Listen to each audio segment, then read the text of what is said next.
Hey guys, how's it going? Hope you're doing well. My name is Crown, and today I'm going to read you some very interesting stories that I hope that you're gonna love. And now, without further ado, let's go!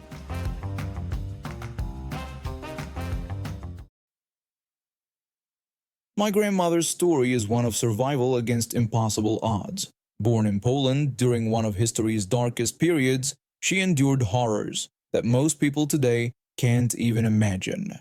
While she was very young, she remembers everything with crystal clarity. The fear, the hiding, the constant movement across Poland and into France, all while trying to stay one step ahead of death. After the war, she spent time in a displaced persons camp in Germany. Her family's only chance of escape from Poland had been through fake documentation. Eventually, they made their way to Australia, where she would later meet my grandfather. They married in America and built a life here from absolutely nothing. Today, they're successful and comfortable, living proof that the American dream isn't just a fantasy. Most people who meet my grandmother would never guess her background. She speaks with an American accent, dresses elegantly, and carries herself with quiet dignity. The dinner party that evening was at an upscale restaurant downtown. My grandparents were meeting some old friends who had brought along another couple they knew. Everything was going fine until the husband of this new couple started ranting about immigration.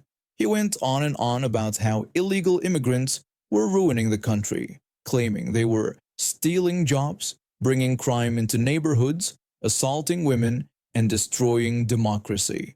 His voice kept getting louder, and other diners were starting to stare. My grandmother sat quietly sipping her wine, letting him continue his tirade. Then she set down her glass and spoke in her calm, measured voice. She told him that she wanted to share something before he continued, that she herself had been what he would call an illegal immigrant. She explained that if it weren't for her fake papers, she would have been murdered along with millions of others. She asked him if he would have preferred that outcome. The man's face turned red, but before he could respond, my grandmother continued. She described how she had watched her entire family, except for her parents and sister, get dragged away to their deaths. She told him about spending years living under floorboards, holding her breath whenever she heard footsteps above. She spoke about how she could still hear her cousin's screams when they took their parents away. Screams that were silenced by gunshots. The man's wife was crying now. Other diners had stopped eating to listen. My grandmother went on to describe the bombs, the constant fear, and the hunger. She explained that they had no choice but to use fake papers to escape. She asked him if he would call that criminal and if he would have turned them away. The entitled man was squirming in his seat, his earlier bravado completely deflated. He tried to backtrack, stammering that he had meant different kinds of immigrants. My grandmother simply asked him to explain what makes one desperate human being different from another. He couldn't meet her eyes. The rest of the dinner passed in awkward silence, but I heard from my grandparents' friends that the man approached my grandmother as they were leaving. He apologized to her, admitting that he had been repeating things he'd heard without really thinking about what he was saying. He told her that her story had given him a lot to think about. My grandmother simply responded that thinking about it was all she could ask for. My grandfather told me later that he saw the man pull out his phone in the parking lot and unsubscribe from several political newsletters he'd been following. Sometimes it takes a personal story to break through years of prejudice. I'm sharing this not just because I'm proud of my grandmother, but because it shows how one person's quiet dignity can be more powerful than all the angry shouting in the world. My grandmother didn't need to raise her voice or make a scene. Her truth was enough. After 15 years of working with supercooled materials, I've learned to respect their power. As the lead researcher at our institute, I've conducted countless demonstrations for students, professionals, and investors. But nothing could have prepared me for what happened at our private exhibition last month. The institute had organized an exclusive demonstration for potential investors and academic partners. Security was tight. We had required formal invitations and identification checks at the entrance. The whole point was to showcase our latest breakthroughs in cryogenic preservation techniques to people who might fund our future research. Everything was going smoothly until about halfway through my presentation on liquid nitrogen applications. I was explaining the proper handling procedures when I noticed a commotion at the back of the room. A woman in fancy clothes was arguing with our security guard. The security guard asked to see her invitation, but she responded arrogantly, asking if he knew who she was and bragging about her husband being a very important businessman. She insisted she didn't need an invitation. When the guard explained that this was a private event and tried to tell her she needed proper credentials, she just scoffed and declared that it was a free country and she could go wherever she wanted. She somehow managed to push past him and strut into our demonstration area like she owned the place. I tried to maintain my composure and continue the presentation, but she kept interrupting with loud comments. She proclaimed that everything was basic and claimed she'd seen better demonstrations on YouTube. When I tried to explain that this was a controlled demonstration involving hazardous materials, she just laughed it off, saying that scientists always exaggerate everything to make themselves sound important. I was holding a specialized container of liquid nitrogen, explaining its properties to our guests, when she suddenly walked up to the front. She announced that she would show everyone how ridiculous our safety protocols were. Before anyone could react, she grabbed the container from my hands. My heart nearly stopped. I shouted at her to stop, warning her that it was extremely dangerous. She just dismissed my concerns, calling it just cold water and saying she would prove it to everyone. Several people in the audience yelled for her to stop, but she wouldn't listen. She started trying to unscrew the safety valve, ignoring all my warnings about the explosive nature of rapidly expanding gases. The next few moments seemed to happen in slow motion. The container's pressure release valve activated, causing a violent burst of supercooled gas to explode outward. Karen took the full blast to her face and upper body.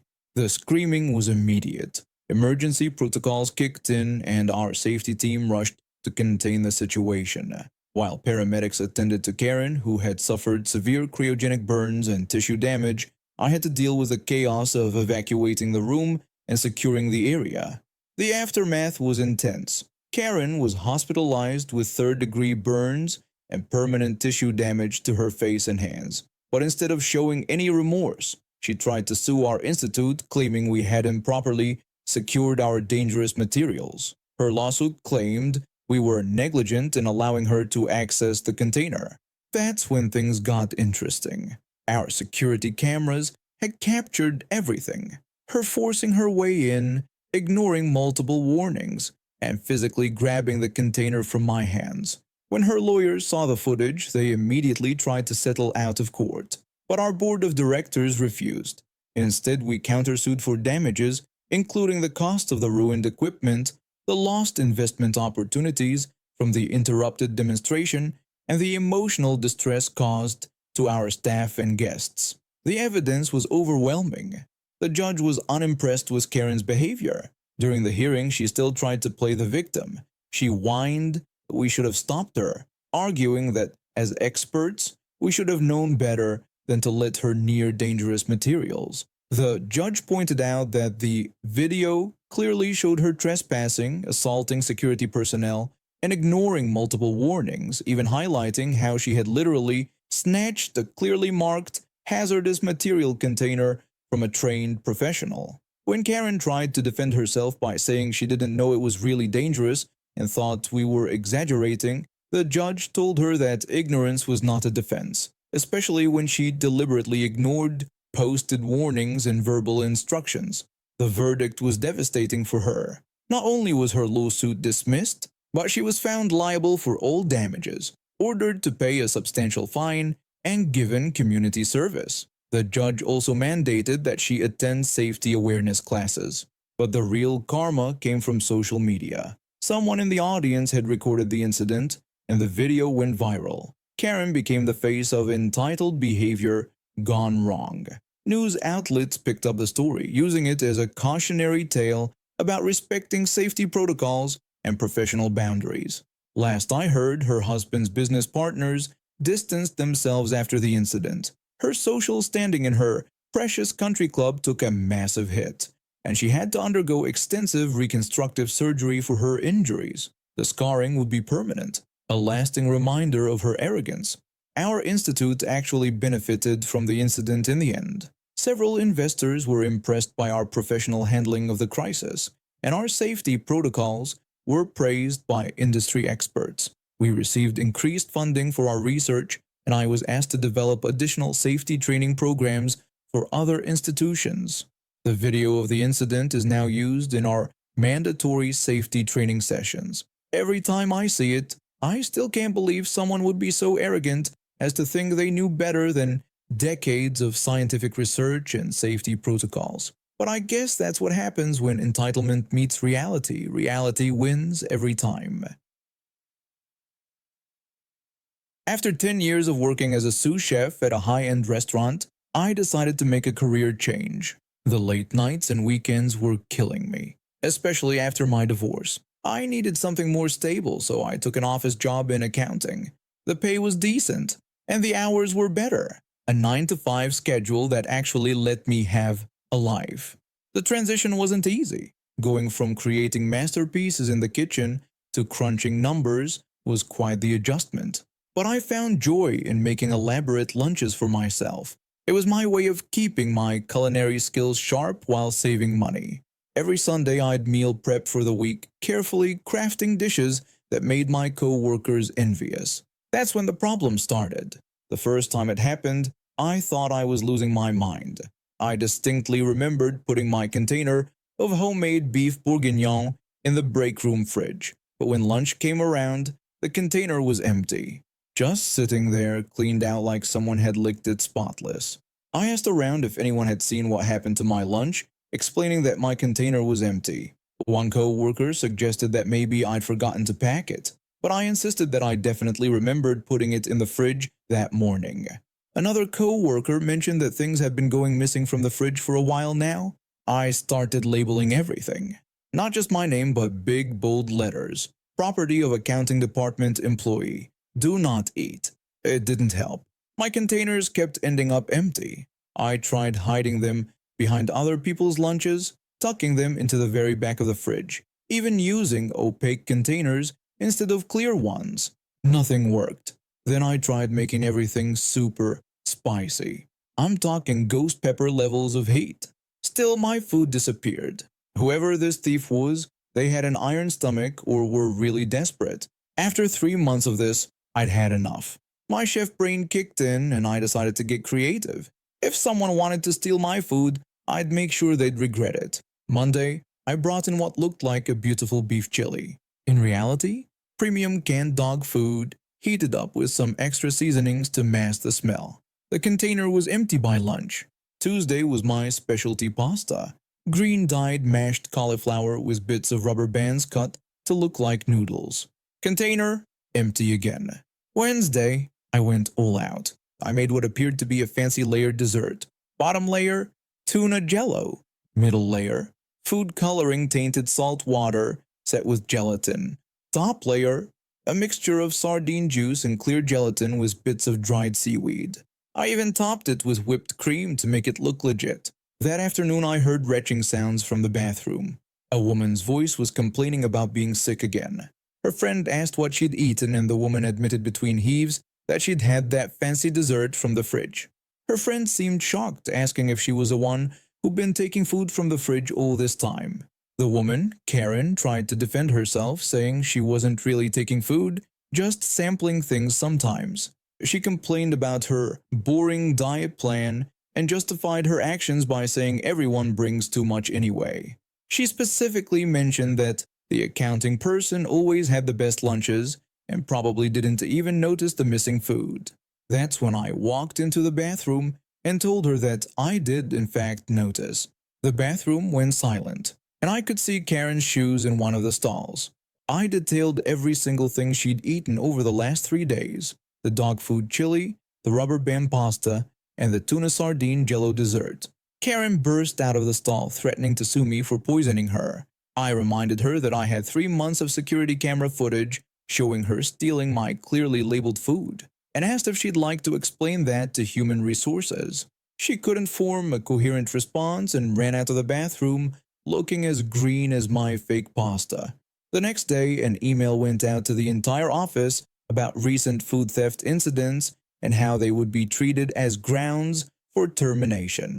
Karen called in sick for the rest of the week. When she finally came back, she wouldn't even look at the break room. Every time she passed by my desk, she turned pale. I started bringing in extra fancy lunches again, making sure she could see them. Last week during the office potluck, I brought in the most beautiful tiramisu anyone had ever seen. Karen went around frantically asking everyone if they'd tried it, warning them not to eat it. She made such a fuss that our supervisor had to step in and ask what her problem was. She had to admit she had no idea if anything was wrong with it. She was just concerned. I enjoyed 3 helpings of my perfectly normal tiramisu while she ate her sad diet bar in the corner.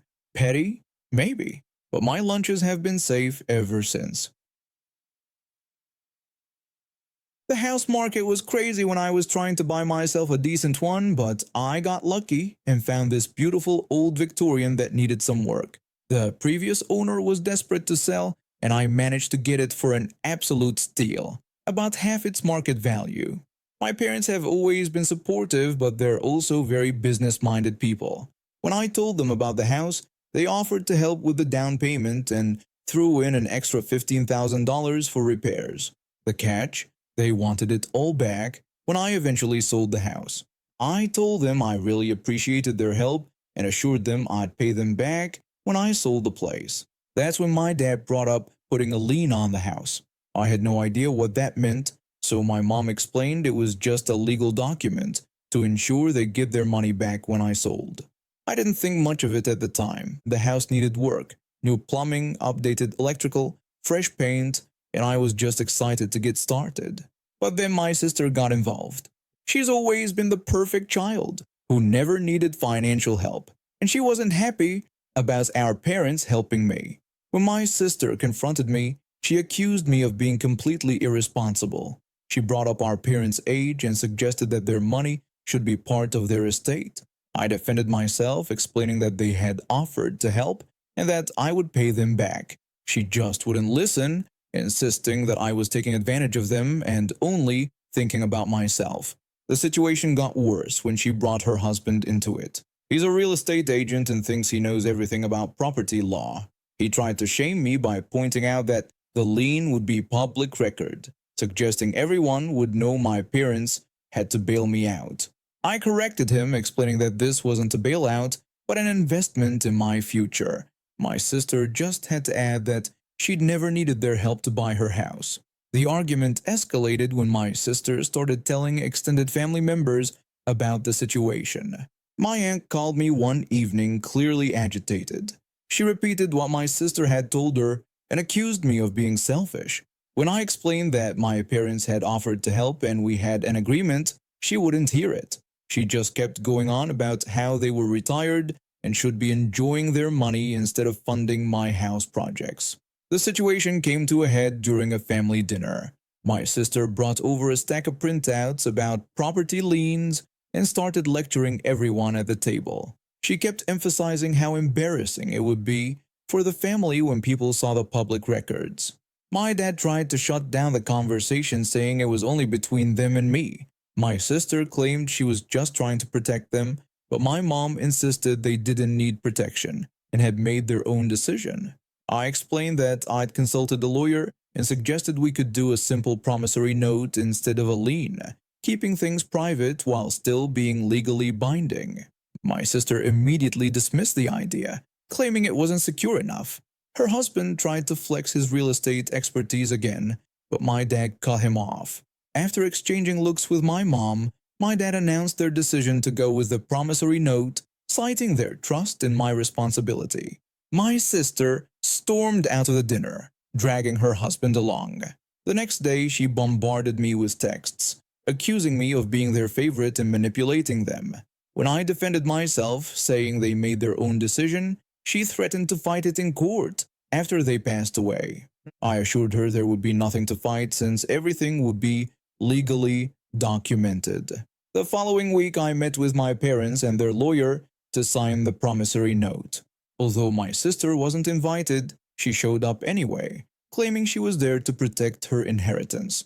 When the lawyer told her to leave, she refused, insisting she had a right to be there. My dad had to threaten her with security before she finally left, but not before threatening to contest any future will or estate plans. The lawyer simply assured us that my parents were of sound mind and the promissory note was perfectly legal and binding. We signed the paperwork and I got my house. The renovations are almost complete now, and the property value has already doubled. My sister still isn't speaking to me, which honestly feels like a blessing. My parents come over every weekend to see the progress, and my mom loves helping me pick out paint colors and fixtures. Last week, I overheard my dad talking to my sister on the phone. He was firm with her, telling her that helping me was their choice and that her behavior had been embarrassing and childish. He made it clear they didn't want to hear any more about it until she could accept their decision and apologize to me. I never wanted to cause family drama, but I'm glad my parents stood by me. The house is turning out beautifully and I've already started setting aside money to pay them back, even though they insist I don't need to hurry. Sometimes I wonder if my sister's reaction was really about the money or if it was about something deeper. Either way, I'm grateful for my parents' trust and support, and I'm proud of the home I'm creating. And now we have reached the end of today's stories. Thank you for watching, and see you next time.